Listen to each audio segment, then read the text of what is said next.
శ్రీమాత్రే నమః. మనం ఈరోజు రాబోయే 6 నెలల పాటు, ఎందుకు 6 నెలల పాటు అనేటువంటి విషయాన్ని తీసుకుంటున్నామంటే, ఈ గురువు శని మెయిన్గా ఇప్పుడు డబుల్ ట్రాన్సిట్ ఒక భావం మీద ఇస్తున్నప్పుడు ఆ రెండు గ్రహాలు వక్రిస్తాయి. ఎప్పుడు వక్రించనున్నాయి అంటే జూలై మాసం నుంచి, ఆల్మోస్ట్ జూలై మిడిల్ నుంచి శని వక్రిస్తాడు. ఇప్పుడు మీన రాశిలో ఉండే శని వక్రిస్తాడు. దాని తర్వాత అక్టోబర్ మిడిల్ నుంచి ఆల్మోస్ట్ గురువు వక్రిస్తాడు.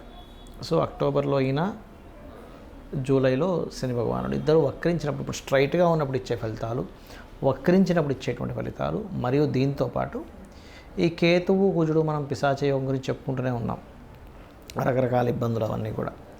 ఇది దేశకాల పరిస్థితుల్లో ఎటువంటి మార్పులను తెస్తుంది, అలాగే ఈ వక్రించి మరలా ముందుకు వెళ్ళేటువంటి విషయాల్లో ఎటువంటి ఫలితాలు ఉంటాయి అనేటువంటి విషయాలని ఇప్పుడు మనం ఒక్కొక్క లగ్నరీత్యా, లగ్నం తెలియని వారు రాశి చూసుకోవచ్చు, తప్పేం కాదు.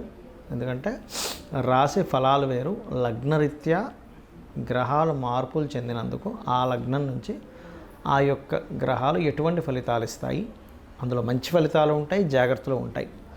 ఎవరెవరు ఎటువంటి జాగ్రత్త తీసుకుంటే బాగుంటుంది అనేటువంటి విషయాల్ని చెప్తుంది నేనైనప్పటికీ కూడా చెప్పిస్తుంది సాక్షాత్ లలిత అమ్మవారిగా భావిస్తూ.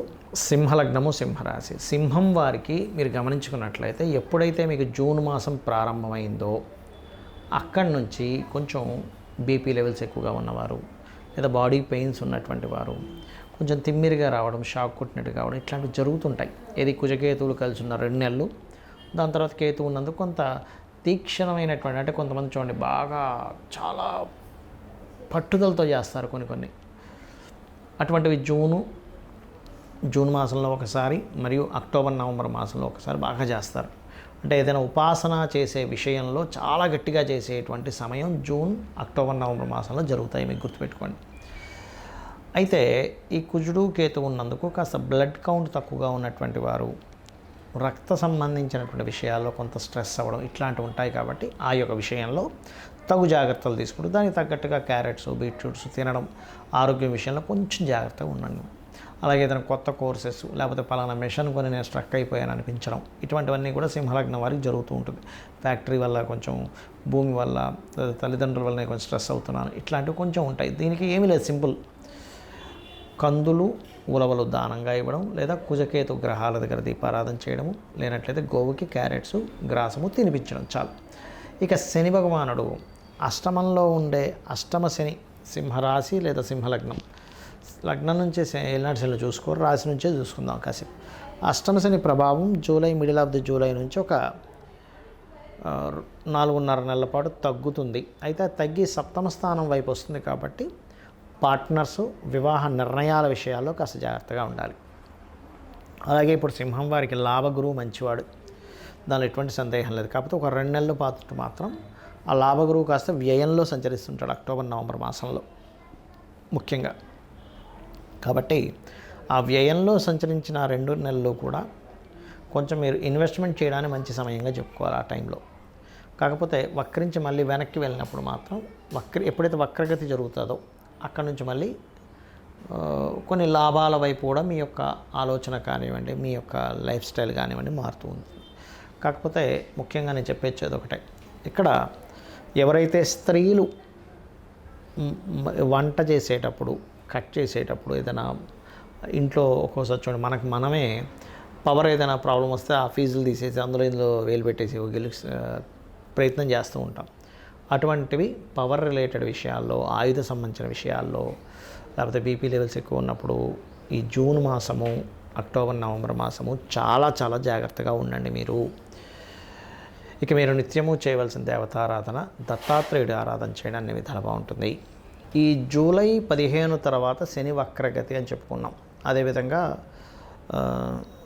అక్టోబర్ 15 తర్వాత నుంచి గురువు వక్రగతి, ఈ కుజకేతువులు కలయిక, ఈ శుక్రుడు మేషంలో ఉండడం, తర్వాత ఇప్పుడు మేషంలో, జూన్ మాసంలో మేషంలోని, మరియు అదేవిధంగా అక్టోబర్, నవంబర్ మాసాల్లో ఆల్మోస్ట్ మీకు నీచబడ్డము అండ్ సింహంలో శుక్రుడు. ఈ సమయాల్లో అసలు గోచారరీత్యా ఏమిటి అంటే, ఒకటి మొట్టమొదటిగా మీకు జరిగేవి ఏమిటి అంటే, ఎక్కువగా స్త్రీల పట్ల ఎక్కువగా మనకు చూడండి, ఒక్కోసారి మనం చాలా కేసెస్ చూస్తుంటాం, సామూహికంగా ఇట్లా చేశారని, స్త్రీలకు ఇట్లా అభద్రతాభావం, ఇట్లాంటివి మనం చూస్తూ ఉంటాం. ఒకటి. రెండవది వాహన ప్రమాదాలు జూన్ మాసంలోనే చూపిస్తుంది, మరియు అక్టోబర్ నవంబర్ మాసాల్లో కూడా ఇంకొంచెం ముందు, అక్టోబర్ కంటే ముందు కూడా కొంత ఒక 10-15 రోజులు చూపిస్తుంది. ఆ పర్టికులర్ టైమ్స్లో అన్ని రాసుల వారు వాహనాల మీద వెళ్ళేటప్పుడు, ముఖ్యంగా ఫ్లైట్ కానివ్వండి, ట్రైన్ కానివ్వండి, బస్ కానివ్వండి, ఎలక్ట్రికల్ రిలేటెడ్ సంబంధించిన కొంతమంది ఇట్లా ఒక రోప్లాగా ఉండి ప్రయాణం చేస్తుంటారు. అట్లాంటి వాటిలో కానివ్వండి, ముఖ్యంగా ప్రయాణాల విషయంలో ఎందుకు చెప్తున్నాను ఈ మాట అంటే, ప్రయాణాలకి వాహనాలకి కారకుడు శుక్రుడు. కాబట్టి శుక్రుడు ఎప్పుడైతే మీకు మేషంలో ఉండి కుజకేతువులు కోణంలో ఉన్నా, లేదా కేతువు ఉన్నటువంటి ప్రదేశంలో శుక్రుడు వెళ్తున్నా, ఎందుకంటే కుజకేతువులు కేవలం 2 నెలలే ఉంటారు, జూన్ జూలైలోనే ఉంటారు. ఈ యొక్క పిశాచ యోగం జూన్ జూలై మాసంలోనే ఉంటుంది. దాని తర్వాత కుజుడు మన ఈ యొక్క కన్యారాశిలోకి, దాని తర్వాత ఈ యొక్క తులారాశిలోకి ఎంటర్ అవుతాడు. కాబట్టి జూను, అదేవిధంగా అక్టోబర్ నవంబర్ మాసాల్లో చాలా జాగ్రత్తగా ఉండాలి. ఎందుకంటే అక్టోబర్ నవంబర్ మాసాల్లో ఈ శుక్రుడు సింహరాశిలో ఉండే కేతువుతోని దాని తర్వాత నీచ పొందుతున్నాడు. అంటే శుక్రుడు ఎప్పుడైనా నీచపడుతున్నప్పుడు స్త్రీలకి ఇబ్బంది ఉంటుంది, వాహనాల మీద వాహన సంబంధంగా ఉండే ప్రయాణాలకి ఇబ్బంది ఉంటుంది. మీరు ఎప్పుడైనా చూసుకోండి, మీరు ఎనీ వాహన పెద్ద ప్రమాదాలు జరిగినప్పుడు ప్రపంచవ్యాప్తంగా మొత్తం తీసుకుంటే శుక్రకేతువులు కలయిక, లేదా శుక్రుడు పాడవడము, శుక్రుడు పాపకత్తిలో ఉన్నప్పుడే ఈ అఘాయిత్యాలు కానివ్వండి, స్త్రీల పట్ల మరియు ప్రమాదాలు కానీ జరుగుతూ ఉంటాయి. మరి ఈ శని వక్రిస్తున్నాడు కదా దేశవ్యాప్తంగా, ఎటువంటి ఫలితాలు ఇస్తాడు ఇక్కడ అని చెప్పి చూసుకున్నట్లయితే, ఈ వక్రగతి వల్ల ఏమవుతుంది అంటే, ఇక్కడ మెయిన్గా శని భగవానుడు మీనం నుంచి వక్రించినందుకు ఈ 4.5 నెలల పాటు కొంచెం, ఇప్పుడు చూడండి రకరకాల దేశాల్లో యుద్ధాలు ఇవన్నీ మనం చెప్పుకున్నాం 3 నెలల క్రితమే. విశ్వవసునామ సంవత్సరం వచ్చేటప్పుడు కుజుడు నీచ పొందుతున్నాడండి. కుజుడు దాని తర్వాత రకరకాల ఇది ఇస్తాడు, జల సంబంధంగా యుద్ధాలు ఇస్తాడని మనం చెప్పుకున్నాం, జల సంబంధంగా గొడవలు ఇస్తాడని చెప్పుకున్నాం. అయితే ఎప్పుడైతే మీకు ఈ యొక్క శని వక్రిస్తాడో ఆ 4.5 నెలలు కొంత రిలీఫ్ వస్తుంది, కొంత రిలీఫ్ గుర్తుపెట్టుకోండి. అంటే కొంచెం యుద్ధ సంబంధించింది కొంచెం తగ్గుతుంది అక్కడ, కానీ మరలా వక్రగతి పోయి మళ్ళీ స్ట్రైట్ అయినప్పుడు మాత్రం మళ్ళీ ఇబ్బందిస్తూ ఉంటాడు. ఎందుకంటే శని గురురాశుల్లో సంచరించేటప్పుడు, నేను చాలా రోజుల క్రితం చెప్పాను ఈ మాట, ఏమంటే 2.5 సంవత్సరాలు ఉంటాడు అక్కడ. గురువులకి ముఖ్యంగా హెల్త్ పరంగా బ్రెయిన్ రిలేటెడ్ ఇష్యూస్ ఏమైనా ఉంటే వెంటనే చూపించుకోండి అనేటువంటిది. మరియు అదేవిధంగా ధార్మికంగా ఉండేటువంటి అనేకమైనటువంటి విషయాల్ని కొట్టిపడేయడము, అధర్మమే తాండవం ఆడము అనేటువంటిది నేను చెప్పాను మీకు. మన ఇండియా కొన్ని దేశాలకి సహాయం చేస్తే కూడా ఆ దేశాలు ఇంకో దేశాలతో కలిపి మన మీదకి రావడం, ఇట్లాంటివన్నీ కూడా మనం ధర్మంగా ఉన్నా సరే అవతల వాళ్ళు ధర్మంగా లేకపోవడం, ఇట్లాంటివన్నీ మనం చూస్తూ ఉంటాం గురువు ఈ రాశిలో సంచరించేటప్పుడు, మీనంలో. అలాగే ఈ కేతువు ఎప్పుడైతే సింహరాశిలో ఉంటాడో ఇప్పుడు ఒకసారి, అంటే ఈ సంవత్సరంన్నర మరియు ఒక 4.5 సంవత్సరాల తర్వాత మీరు గమనించండి, 4.5 సంవత్సరాల తర్వాత కూడా ఇప్పుడు ఒక రేంజ్కి వచ్చేసింది గోల్డ్. అంటే 1,00,000 దగ్గరలోకి టచ్ అయిపోయి తిరుగుతుంది అటు ఇటు. ఈ ఫ్లక్చువేషన్ ఈ సంవత్సరం జరుగుతూ ఉంటుంది. కానీ ఒక శుభవార్త ఏమిటంటే, ల్యాండ్ రేట్స్ ఇప్పుడు మొత్తం రియల్ ఎస్టేట్ పడిపోయిందని ఎవరైతే బాధపడుతున్నారో, రియల్ ఎస్టేట్ వాళ్ళకి పనులు లేవో, ఒక భూమి అమ్ముదామంటే రేట్ లేదో, అంటే ఆగిపోయి ఉంది, తగ్గట్లేదు కానీ ఆగిపోయింది. ఆగినటువంటి భూమి యొక్క ధరలు పెరుగుతాయి, ఖచ్చితంగా పెరుగుతాయి, అందులో ఎటువంటి సందేహం లేదు. కాబట్టి నిరాశ నిస్పృహలను వదిలేసండి. ఇక భూముల మీద ఇన్వెస్ట్మెంట్ చేసామండి, కొన్ని కోట్ల రూపాయలు ఇన్వెస్ట్మెంట్ చేసిన వాళ్ళు ఉన్నారు ల్యాండ్స్ మీద. ఎట్టి పరిస్థితుల్లో ఈ రాబోయే సంవత్సరంన్నర రేట్లు పెరుగుతాయి. గోల్డ్ రేట్ అయ్యో 1,00,000 వెళ్ళిపోయింది, ఏంది ఇంకొక 6 నెలల్లో 2,00,000 వెళ్ళిపోద్దేమో అనుకునే భయం అక్కర్లేదు.